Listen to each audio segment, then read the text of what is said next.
I think bringing on Steve Bennett was a great plan. I think he was willing to make a lot of decisions that the original CEO might not have been willing to make, and maybe even another CEO from inside the company would have been willing to make.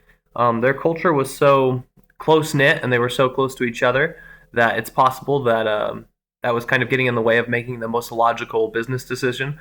It talked about how their culture was to put employees first, and sometimes that could even mean low performing employees that weren't operating the best and employees that weren't contributing as much as other employees. And so Steve Bennett changed it to more of an individual performance instead of a team performance. And so people had to be conscious of their own performance, not just the performance of their team.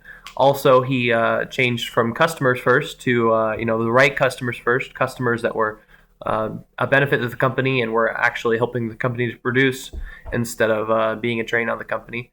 For example, he said that one customer had called over 200 times for technical support, and they were only giving a little over $200 in or $170 in fees, and so that customer wasn't helping the company to turn a profit. And so I think Bennett was effective, especially after the .com bust. I think that they needed somebody who could help them to operate more efficiently, to cut costs, even if it wasn't comfortable.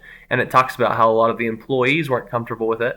But I think that that's what it takes to change the culture in a company. And so I think Bennett will prove to be an effective leader and effective in initiating change. His Sigma 6 initiative, I think, will assist the employees to becoming the best they could be, even though not all the employees agree, and some of them are concerned about the change to lower risk projects. I think that this will prove to enable them to have higher returns overall.